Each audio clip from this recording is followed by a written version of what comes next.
Lalitha jewellery T நகர் இப்போ 1 இல்ல 2 showroom, மோர் space, மோர் range. பிரம்மாண்ட திறப்பு விழா ஏப்ரல் 20 அன்று அதே உஸ்மான் ரோட் வளாகத்தில் லலிதா ஜுவல்லரியின் இன்னொரு ஷோரூம். மக்கள் பிரச்சனைகள் நிறைய பிரச்சனை இருக்குயா. முதல் பிரச்சனை என்ன? என்னை பொறுத்தவரை திருவாரூருடைய முதல் பிரச்சனையே பூட்டி கலைவாணன் தான். மிக முக்கியமா பாத்தீங்கன்னா திருவாரூருடைய தியாகராஜ கோவில் உலகம் முழுவதும் பக்தர்கள் வர்றது. தெப்பக்குளத்தை எப்படிங்க வச்சிருக்கிறாங்க? மத்திய அரசு பிரசாத் ஒரு திட்டம் கொடுக்கிறாங்க. இது போன்ற பெரிய கோவிலா இருந்தா நீங்க கவலைப்படாதீங்க, கோவில்ல பணம் இல்லையா, எங்களுக்கு எழுதுங்க, நாங்க பணம் கொடுக்கிறோம்.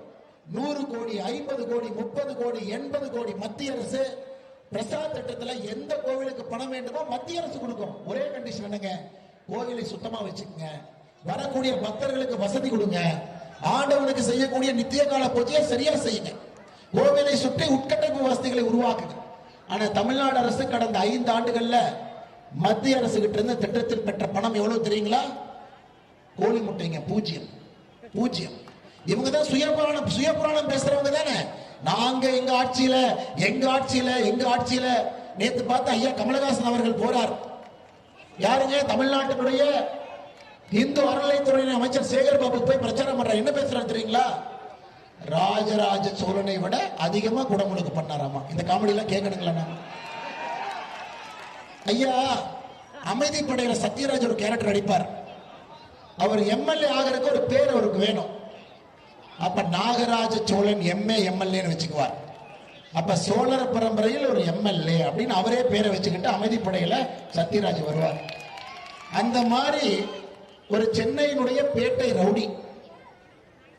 ரவுடித்தனத்துக்காக அரசியலுக்கு வந்து ஒரு காவி வேட்டி கட்டிக்கிட்டு தன்னுடைய இமேஜை மாத்துவதற்காக அறநிலைத்துறையினுடைய அமைச்சர், முதலமைச்சர் போனார்னா செவத்துல பள்ளி ஓட்டுற மாதிரி வண்டியில் ஓட்டிருப்பாரு. அவரு ராஜராஜ சோழனை விட சிறந்தவரா? இந்த அநியாயத்தை கேட்டிருக்கிறீங்களா? ஐயா கமலஹாசன் அவர்களே, வாங்கின காசுக்கு அளவா கூவுங்க. வாங்கின காசுக்கு அவன் எவ்வளவு பாக்கெட்ல வச்சுட்டான். ஒரு ராஜ்யசபா சீட்டு கொடுத்தான், எலெக்ஷன் பிரச்சார செலவுக்கு ஒரு நோட்டை வச்சான், அதுக்கு மட்டும் கூவுனா போகுது. எதுக்கு ஓவரா ராஜராஜ சோழன்? அருமை சொந்தங்கள், இன்னைக்கு நம்ம திருவாரூருடைய நம்முடைய கோவில் தியாகராஜர் கோவிலை பாருங்க, தெப்பக்குளத்தை பாருங்க எப்படி இருக்குன்னு. எவ்வளவு அசுத்தமாக அந்த கோயிலை வைத்திருக்கின்றார்கள்.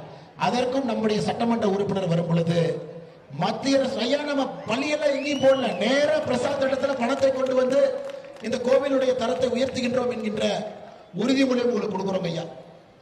அது மட்டும் இல்ல, இன்னைக்கு கலைவாணன் அவர் தொல்லை பத்தல. அவருடைய அண்ணன் மகன் குரட்டாச்சேரியில பேரூராட்சியினுடைய திமுக செயலாளர் கலைவேந்தன், அவர் பாத்தீங்கன்னா பட்டிய சமூக நண்பர்களா பார்த்து பிசிஆர் தீண்டாமை வன்கொடுமை வழக்குகளே ஒரு மேல இருக்கு. இந்த குடும்பமே மொத்தமா இப்படித்தான் இருக்கிறாங்க. அது மட்டும் இல்ல ஐயா, நெல் கொள்முதலுக்கு வர்றாங்க ஐயா. 10 ஆண்டுகளுக்கு முன்பு நெல் உற்பத்தியில தமிழகத்தினுடைய இடம் 2வது இடம். இன்னைக்கு யாராவது மாணவ செல்வங்க சொல்லுங்களேன், அந்த ஜிகே படிக்கிறவங்க எல்லாம், இன்னைக்கு நெல் உற்பத்தியில தமிழகத்தினுடைய இடம் என்னங்க? 10வது இடம். இவனுங்க பழம்பெருமை பேசிக்கிட்டு திராவிட மாடல் ஆட்சி, இவனுங்க எல்லாம் ஐயா பழைய செருப்பை வீட்டுக்கு வெளியே வச்சுக்கணும். செருப்பெல்லாம் உங்களுக்கு பீரமா இருந்தா வீட்டுக்கு வெளியே வச்சுக்கங்க. சில பேருக்கு அடிக்கிறதுக்கு அந்த பழைய செருப்பு தேவைப்படும், வீட்டு வாசல் அதை வச்சுக்கணும். நெல் களஞ்சியம், இந்தியாவிற்கே அரிசி கொடுத்த ஒரு பகுதி. தஞ்சாவூர் டெல்டா இந்த பகுதிக்கு வந்தாவே எங்களுக்கு எல்லாம் சாப்பாடு போடுறவங்க நீங்க. 2வது இடத்திலிருந்து 10வது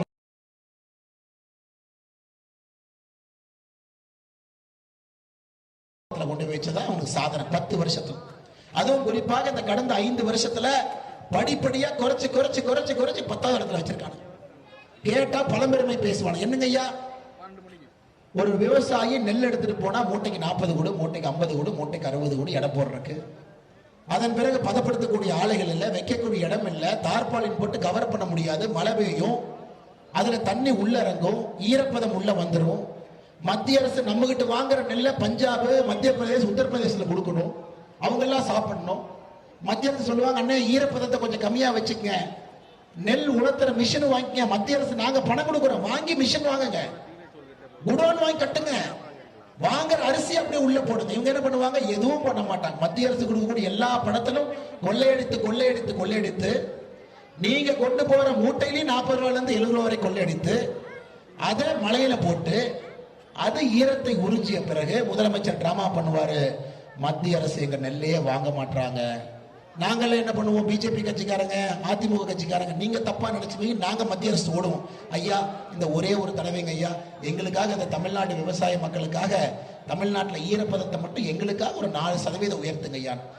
3 ஆண்டுகள் போய் நான் பிச்சை எடுத்துட்டு வந்திருக்கிறேங்க ஐயா. சிவராஜ் சிங் சௌகான்ட்ட 3 ஆண்டுகள் நான் பிச்சை எடுத்துட்டு வந்திருக்கேன். தப்பு இவங்க பண்ண தப்புக்காக. விவசாயிகள் மீது ஒரு தவறும் கிடையாது. நெல் மூட்டை கொடுக்கறதா விவசாயி வேலை. அதன் பிறகு இந்த திமுக கார பொய் பிரச்சாரம் பண்ணி மத்திய அரசு வேண்டுமென்றே நம்முடைய டெல்டா பகுதியில விவசாய பெருமக்களுடைய நெல்லுல ஈரப்பத அளவு இப்படி இருந்தா வேண்டாங்கிறான். ஐயா, இந்த நெல்லை வாங்கி நம்ம சாப்பிடணும் ஐயா. நம்ம நெல்லை வாங்கி கொடுத்தவங்க சாப்பிடுறாங்க, இன்னொரு நெல்லை நம்ம சாப்பிடுறோம். ஐயா, நாம் செய்யக்கூடிய முதல் வேலை அண்ணன் எடப்பாடி பழனிசாமி அவர்கள் முதலமைச்சராக வந்த பிறகு, நம்முடைய சட்டமன்ற உறுப்பினர் வந்த பிறகு நிதியை கொண்டு வந்து நிரந்தரமாக இங்கே நெல் உலர்த்துவது, அதற்கான கிடங்குகளை கட்டுவது, நீங்க கொடுக்கக்கூடிய எல்லா நெல்லையும் பத்திரமா வாங்கி மத்திய அரசுக்கு வேகமா கொடுக்கக்கூடிய பொறுப்பு நம்முடைய பொறுப்புங்க ஐயா. அதையும் வேலை செய்ய மாட்டாங்க, அதையும் பொய் தான் சொல்லுவாங்க. அதனால இந்த பொய்யை கேட்டு கேட்டு சலித்து போய் நின்று கொண்டிருக்கின்றோம் ஐயா. எல்லாத்துக்கும் போய்.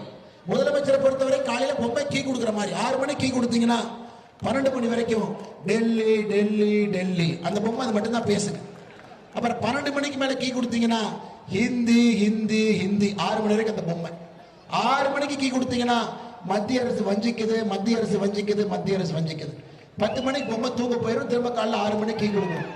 ஐயா, இந்த 5 ஆண்டு காலமாக தமிழகத்தில் இதை தவிர நாம் எதுவுமே பார்க்கல. டெல்லி ஹிந்தி மத்திய அரசு வஞ்சிக்குது, டெல்லி ஹிந்தி மத்திய அரசு வஞ்சிக்குது. இதை தவிர ஒரு வார்த்தை அவங்க பேசி கேட்டிருக்கீங்களா ஐயா? தமிழ்நாடு எப்படி உயர்ந்திருக்கு, நாங்க 5 வருஷத்துல திருவாரூர் எப்படி உயர்த்தி இருக்கிறோம், எத்தனை நெல்முள் கொள்முதல் நிலையத்தை கட்டணும், எத்தனை நெல் உலர்த்தக்கூடிய இடத்தோம், அதெல்லாம் பேசவே மாட்டாங்க. இன்னைக்கு வந்தாலும் திருவாரூர்ல என்ன பேசுவானுங்கன்னா டெல்லி ஹிந்தி மத்திய அரசு வஞ்சி. இதை தவிர உருப்படாதவனும் ஒண்ணும் பேச மாட்டாங்க, ஒண்ணுமே பேச மாட்டாங்க.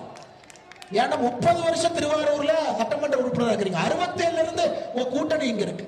வெக்கம் கெட்டவனுங்க என்னையா திருவாரூர்ல உருவாக்கிங்கன்னா அதுவும் பேச மாட்டாங்க. அதனால் அருமை சொந்தங்களை அன்போடு கேட்டுக்கொள்கின்றேன், எனக்கு வரக்கூடிய கோபம் நியாயமா இங்க இருக்கக்கூடிய நம்ம எல்லோருக்கும் வரும். நாம் எந்த தவறும் செய்யல, நாம நம்முடைய மனித தன்மையை வெயில்ல போய் நின்று விவசாயம் பண்றோம். ஆனா அரசு நமக்கு கை கொடுக்கல, அரசு நம்மளை தூக்கி விடல, அரசு நம்ம அடுத்த கட்டம் செல்வதற்கான எந்த முயற்சியும் எடுக்கல அப்படிங்கறத நீங்க தயவு செஞ்சு மறந்துடாதீங்க ஐயா. அருமை சொந்தங்களே, அது மட்டும் இல்ல, கடந்த 4 ஆண்டுகள்ல நம்முடைய தமிழகத்திற்கு மட்டுமே விவசாய பெருங்குடி மக்களுக்கு உரமானியமாக மத்திய அரசு 29,132 கோடி கொடுத்திருக்கும். ஆனா இதை பேச மாட்டேன் ஐயா, பேச மாட்டேன். எங்கேயாச்சும் யூரியாவை போய் ரஷ்யா உக்ரைன் போரா உஸ்பெகிஸ்தான்ல வாங்குவோம், டர்க்மெனிஸ்தான்ல வாங்குவோம், இங்க பிரச்சனையா அங்க போய் உரத்தை வாங்குவோம். ஏதோ ஒரு இடத்துல கெஞ்சி கதறி மோடி அவர்கள் உரத்தை வாங்கிட்டு வந்து கொடுப்பாங்க. அந்த உரத்தை கூட உருப்படியா கொடுக்க மாட்டாங்க ஐயா, உரத்தை கூட உருப்படியா கொடுக்க மாட்டாங்க. போய் மத்திய அரசு கொடுக்குற உரம் கேட்டா இன்னொரு பொருளை வாங்கினா உரத்தை கொடுப்போமா. இதெல்லாம் அவங்க செய்யக்கூடிய ஃப்ராடா இங்க இருக்கக்கூடிய விவசாய நண்பர்களே, நீங்கள் தயவு செய்து இவர்கள் மீது கடுமையான நடவடிக்கை நாம என்னங்க எடுக்க முடியும்? ஓட்டு போடுறதா நடவடிக்கை எடுக்க முடியும். நம்மகிட்ட துப்பாக்கி இருக்குதா, குண்டு இருக்குதாங்க ஐயா, குச்சி இருக்குதா? நாமெல்லாம் அமைதியான மக்கள், ஜனநாயக வழியில வரக்கூடிய மக்கள். நம்மளுடைய கோபத்தை ஆதங்கத்தை 5 ஆண்டுகளுக்கு ஒரு முறை வரக்கூடிய தேர்தலை தான் நம்ம கோபத்தை காட்ட முடியும். அதனால் ஏப்ரல் 23ஆம் தேதி திருவாரூரில் நீங்கள் அந்த கோபத்தை காட்ட வேண்டும் என்று அன்போடு கேட்டுக்கொள்கின்றேன் ஐயா. திராவிட முன்னேற்ற கழகத்தினுடைய தேர்தல் அறிக்கை 2021, நாங்க ஆட்சிக்கு வந்தா நெல்லுக்கு 2,500 ரூபாய் கொடுப்போம் ஒரு குவிண்டால். ஐயா, அந்த கணக்கை பார்க்கல, இது எவ்வளவு பெரிய ஃப்ராடு கணக்குன்னு உங்களுக்கு சொல்றேன் பாருங்க ஐயா. நிறைய பேர் இங்க நினைச்சுக்கிறீங்க, ஓ திமுக காரன் சொல்லிட்டான், அப்ப ஒரு குவிண்டல் நெல்லுக்கு 2,500 ரூபாய் இவன் தான் கொடுப்பான் அப்படின்னு. ஐயா, எத்தனை நண்பர்களுக்கு தெரியும், ஒரு ஆண்டும் மத்திய அரசு தன்னுடைய நெல்லுக்கு கொடுக்கக்கூடிய குறைந்தபட்ச ஆதார விலையை மத்திய அரசு உங்களுக்கு சொல்லுவாங்க. இவங்க ஆட்சிக்கு வந்த பொழுது மத்திய அரசு நெல்லுக்கு கொடுத்த குறைந்தபட்ச ஆதார விலை 1940 ரூபாய் மத்திய அரசு. ஐயா, இவனை எவ்வளவு கொடுத்தாங்க திமுக அரசு? ஒரு குவிண்டலுக்கு 75 ரூபாய். ஐயா, எலி நம்மளுது, எலி புழக்க இவங்களது. 1940 ரூபாய் மத்திய அரசு, 75 ரூபாய் இவங்களது. ஐயா, 1940 ரூபாய் 75 சேர்த்துறீங்கன்னா 2015 ரூபாய். உங்களுக்கு 2021 நெல் விவசாய பெருமக்களே, உங்களுக்கு கிடைத்த குறைந்தபட்ச ஆதார விலை 2015. திமுக தேர்தல் அறிக்கையில் சொன்னது 2500. ஐயா, ஸ்டாலின் ஐயா சாமி கும்பிட மாட்டேன்னு சொல்லுவாரா? டெய்லி சாமி கும்பிடுவார். மத்திய அரசு அடுத்த வருஷம் நெல் ஆதார விலையை உயர்த்தணும் உயர்த்தணும் உயர்த்தணும். அவங்க உயர்த்திட்டாங்கன்னா நான் ஒரு 10 ரூபாயை போட்டு நான் கொடுத்த மாதிரி காட்டிக்குவேன். ஐயா 2022 சொன்னபடி மோடி ஐயா ஒரு குவிண்டலுக்கு குறைந்தபட்ச நெல் ஆதார விலையை 1940 இருந்து 2040 உயர்த்தினோம். 2023 2040 இருந்து 2183, 2024 2183 இருந்து 2300, 2025 26 2300 இருந்து 2369. இந்த வருஷம் திமுக என்ன சொன்னா, 2369 நீ கொடுத்துட்ட, 105 ரூபா நான் போட்டுட்டேன், அப்ப 2500 ரூபா கொடுத்துட்டேன். இந்த அநியாயத்தை எங்கேயாச்சும் பார்த்துருக்கீங்களாங்க ஐயா? அதுக்கு தான் ஃபர்ஸ்டே சொன்னேன், பழைய சிறப்பு வீட்டில் நீங்க தூக்கி போட்டக்கூடாது. வீட்டுக்கு வெளியே பழைய சிறப்பை எப்பவுமே 2 வச்சுக்கணுங்க ஐயா. அது தூக்கி போட்டவே கூடாது. பழைய சிறப்பு திருவாரூர்ல பல பேருக்கு அப்பப்ப தேவைப்படும். அப்பதான் நம்ம மான ரோஷத்தை பழைய சிறப்பு மூலமாக நம்ம காட்ட முடியும். இதான் அந்த குறைந்தபட்ச ஆதரவு விலையில ஆதார விலையில இவர்கள் செய்யக்கூடியது. அது நெல்லுக்கான ஊக்கத்தொகை. ஐயா கேரள மாநிலத்தில் நீங்க நெல் விவசாயியா இருந்தீங்கன்னா 1 கிலோவுக்கு வரக்கூடிய ஊக்கத்தொகை என்பது 6 ரூபாய் 31 பைசா. தமிழகத்தில் நெல் விவசாயியா இருந்தீங்கன்னா 1 கிலோ நெல்லுக்கு அரசு கொடுக்கக்கூடிய ஊக்கத்தொகை 1 ரூபாய் 5 பைசா. கேரளா 6 ரூபா கொடுக்குறான், இவன் 1 ரூபா கொடுக்குறான். கேட்டா திராவிட மாடல் அரசு. ஐயா ஆதார விலை வேற, ஊக்கத்தொகை வேற. ஊக்கத்தொகையும் கேரளா கொடுப்பதுல 6 1 பங்கு தான் கொடுக்குறாங்க. ஐயா நான் கரும்புக்கு இதே காமெடி தான். கரும்புக்கு போனா இதே மாதிரி என்ன பேசலாங்க ஐயா. 1 டன்னுக்கு நாங்கள் ஆட்சிக்கு வந்தால் கரும்புக்கு 4000 ரூபாய் கொடுப்போம். கரும்புக்கு மத்திய அரசு எவ்வளவு கொடுக்குறாங்க? 2900. 2வது வருஷம் 3050, 3வது வருஷம் 3150, 4வது வருஷம் 3400, 5வது வருஷம் 3550. ஐயா ரேஷன் கடைக்கு போனீங்கன்னா அரிசி மோடி ஐயாது, ஆனா மஞ்சப்பை ஸ்டாலின் ஐயாது. அந்த மாதிரி தான் குறைந்தபட்ச ஆதார விலையினுடைய பணமெல்லாம் மத்திய அரசு, அதை கொடுக்கிற மஞ்சப்பை மட்டும்தான் ஸ்டாலின் ஐயா அவருடைய அரசு என்பதையும் கூட நம்முடைய விவசாய பெருமக்களே நீங்கள் புரிந்து கொள்ள வேண்டும்.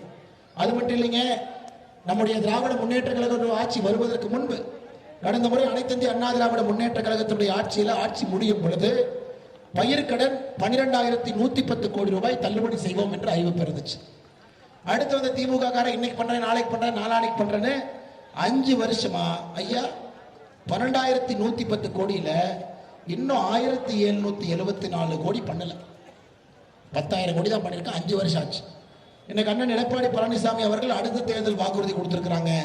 நம்ம ஆட்சிக்கு வந்தவுடன் தமிழகத்தினுடைய கூட்டுறவு வங்கியில் இருக்கக்கூடிய 22,576 கோடி ரூபாய் கடனை நாங்கள் தள்ளுபடி செய்வோம்.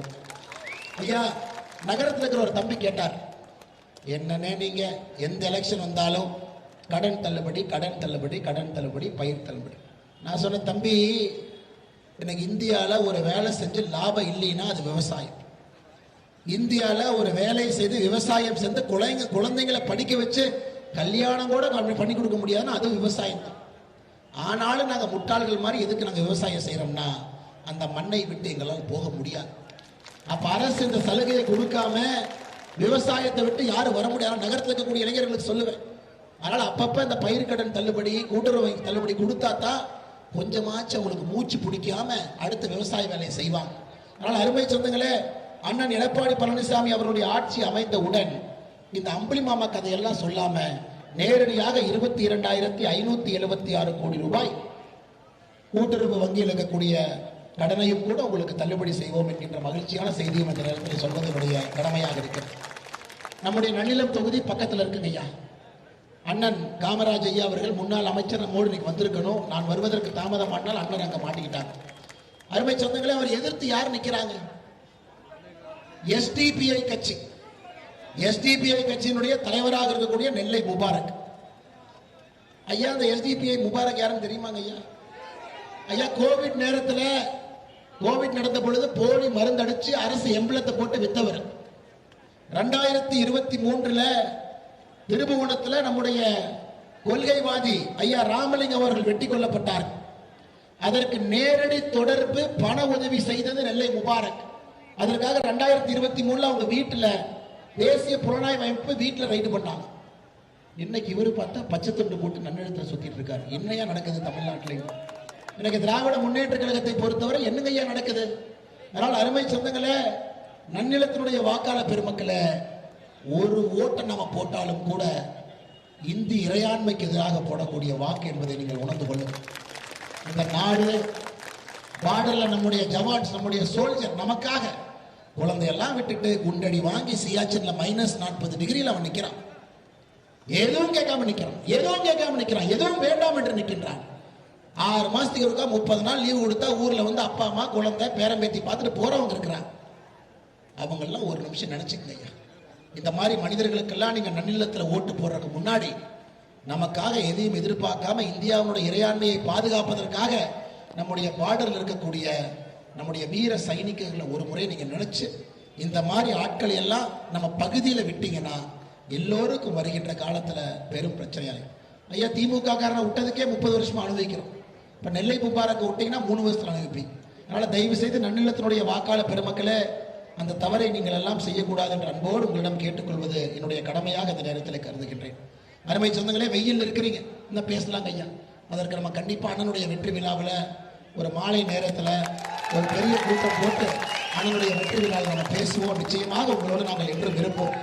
இன்னைக்கு நம்முடைய தலைவர்கள் தொண்டர்களுக்கெல்லாம் நன்றி செலுத்த வேண்டிய நேரத்தில் நின்று கொண்டிருக்கின்றோம். ஐயா, உண்மையாலுமே உங்களுடைய பாதத்தை தொட்டு நான் வணங்குறேன்னு ஏன் சொன்னாங்க ஐயா? ஒரு வேட்பாளர் வெயில் நிற்கிறது ஓகே, ஓட்டு கேட்கிறாங்க, வெயில் நிற்கிறாங்க. வேட்பாளருக்காக நான் ஓட்டு கேட்கிறேன், நானும் வெயில் நிற்கிறது ஓகே. ஆனா எங்களுக்காக இத்தனை 1000 பேர் நீங்க வெயில் நிற்கிறீங்க, அது என்ன காட்டுது? ஒரு மாற்றம் வேண்டும் என்பது காட்டுது. 30 வருஷம் மூச்சே விட முடியல, யாராவது வந்து ஒரு மாற்றத்தை கொடுங்க ஐயா.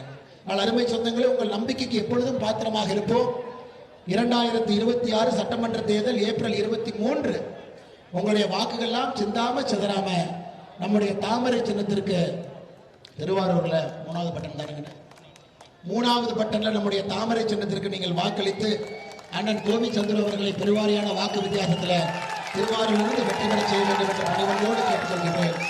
நம்மோடு இருக்கக்கூடிய அனைத்து இந்திய அண்ணா திராவிட முன்னேற்ற கழகம் மாவட்டத்தினுடைய பொருளாளர் இதற்கு முன்பு 2 முறை இங்கே போட்டியிட்ட ஒரு நல்ல பண்பாளர் அண்ணன் பன்னீர்செல்வம் அவர்கள், அம்மா பேரவை மாநில துணைச் செயலாளர் பாலாஜி அவர்கள், எம்ஜிஆர் மன்ற மாவட்ட செயலர் முகமது அஷ்ரப் அவர்கள், அம்மா பேரவை மாவட்ட துணைச் செயலாளர் மதிவாணன் அவர்கள், ஆற்றல் மிகுந்த ஒன்றிய செயலாளர்கள் திருவாரூர் தெற்கு மணிகண்டன் அவர்கள், வடக்கு செந்தில் அவர்கள், கொரட்டச்சேரி தெற்கு பாஸ்கர் அவர்கள், வடக்கு சேகர் அவர்கள், மன்னார்குடி கிழக்கு தமிழ்வாணன் அவர்கள், கோட்டூர் வடக்கு ராஜா சேட் அவர்கள், நகர செயலாளர் மூர்த்தி அவர்கள், கூத்தநல்லூர் ராஜசேகர் அவர்கள், கொட்டாச்சேரி பேரூராட்சி அருமையண்ணன் செந்தில் அவர்கள், அதேபோல் நம்முடைய பாரதிய ஜனதா கட்சியினுடைய ஆற்றல் மிகுந்த மாவட்டத்தினுடைய தலைவர் அருமையண்ணன் வி.கே. செல்வம் அவர்கள், தொகுதியினுடைய தேர்தல் பொறுப்பாளர் என்னுடைய அருமை சகோதரர் தங்க வரதராஜன் அவர்கள், அமைப்பாளர் சங்கர் அவர்கள் திருவண்ணாமலையில் வந்திருக்கிறாங்க, மாவட்டத்தினுடைய பொதுச்செயலாளர் மணிமேகலை அவர்கள், தோழி செல்வம் அவர்கள், பேட்டை சிவா அவர்கள், ரெங்கதாஸ் அவர்கள், பிரசாத் அவர்கள், ஐயப்பன் அவர்கள், அமுதா நாகேந்திரன் அவர்கள், அட்சய முருகேசன் அவர்கள், வேதநாயகி அவர்கள், சுதாமதி அவர்கள், நம்முடைய ஆற்றல் மிகுந்த மண்டல் தலைவர்கள் திருவாரூர் நகரம் கணேசன் அவர்கள், திருவாரூர் ஒன்றியம் அருள்தாஸ் அவர்கள், கொட்டச்சேரி வடக்கு லோகநாயகி அவர்கள், தெற்கு பிரபாகரன் அவர்கள், மன்னார்குடி கிழக்கு சந்துரு அவர்கள், கூத்தநல்லூர் வடக்கு நகர் பிரபாகரன் அவர்கள், அம்மா மக்கள் முன்னேற்ற கழகம் சார்பாக தொகுதி பொறுப்பாளர் அருமையான ரவிச்சந்திரன் அவர்கள், தொகுதி இணை பொறுப்பாளர் அக்ரி கிருஷ்ணமூர்த்தி அவர்கள், தமிழ் மாநில காங்கிரஸ் தொகுதி பொறுப்பாளர் செல்லதுரை அவர்கள், பி.ஆர். ராதாகிருஷ்ணன் அவர்கள், ராமகிருஷ்ணன் அவர்கள், தமிழக மக்கள் முன்னேற்ற கழகம் சார்பாக வந்திருக்கக்கூடிய அண்ணன் ஜெகன் பாண்டியன் அவர்கள், வளரும் தமிழகம் கட்சி மாநில இணை பொதுச் செயலாளர் பாபா அவர்கள், மாவட்ட செயலாளர் சிங்கை சரவணன் அவர்கள், ஐஜேகே மாவட்ட செயலாளர் நாராயணசாமி அவர்கள், விடுதலை புரட்சி கழகம் சித்தாடி ராஜா அவர்கள், மருத மக்கள் முன்னேற்ற கழகம் திலீபன் ராஜா அவர்கள், தமிழக மாநில பகுஜன் சமாஜ் அருமையான அசோக் அவர்கள், மிக முக்கியமாக இங்கு வந்திருக்கக்கூடிய புதிய நீதி கட்சி சார்பாக வந்திருக்கக்கூடிய அண்ணன் விஜய் அவர்கள், மிக முக்கியமாக இந்த சுற்றறிக்கை ரயில் இங்கே இருக்கக்கூடிய எல்லா நம்முடைய பொதுமக்கள், சகோதரிகள், தாய்மார்கள், இளைஞர்கள் எல்லோருக்கும் ஐயா, நாம எதுவுமே யோசிக்க வேண்டாம். சரவணனே முன்னாள் பாராளுமன்றத்தினுடைய நம்முடைய வேட்பாளர் சரவணன் கீழே இருக்கிறாங்க. அண்ணன் கோச்சிக்காதீங்க, அண்ணன் மேலே வந்திருக்கணும், தவறாக நினைச்சுக்காதீங்கன்னா சரவணனுக்கு வந்து என்னுடைய அன்பும் வாழ்த்துக்களும் அண்ணனுக்கு தெரிவித்து அவருடைய அரசியலும் மிகப்பெரிய வெற்றி அரசியலாக வருகின்ற காலத்தில் வர வேண்டும் என்று சொல்லி எல்லோருக்கும் நன்றி தெரிவித்து, கடைக்கார அண்ணன், நம்முடைய சகோதர சகோதரிகள் எல்லோரும் வந்திருக்கிறீங்க. எதுவும் பார்க்க வேண்டாங்க. வளர்ச்சி வளர்ச்சி வளர்ச்சி, தாமரை தாமரை தாமரை, 3வது பட்டம் அமுத்துங்க. சொன்னதையெல்லாம் செய்வது எங்களுடைய பொறுப்பு. அனைத்து இந்திய அண்ணா திராவிட முன்னேற்ற கழகம் தலைமையிலான தேசிய ஜனநாயக கூட்டணியினுடைய எல்லா தொண்டர் தலைவர்களுக்கும் நன்றி தெரிவித்து உரையை முடிச்சுக் கொள்கிறேன். நன்றிங்க ஐயா, வணக்கம். பாரத் மாதா கி. லலிதா ஜுவல்லரி டி நகர் இப்போ 1 இல்ல 2 ஷோரூம், மோர் ஸ்பேஸ் மோர் ரேஞ்ச். பிரம்மாண்ட திறப்பு விழா ஏப்ரல் 20 அன்று அதே உஸ்மான் ரோட் வளாகத்தில் லலிதா ஜுவல்லரியின் இன்னொரு ஷோரூம்.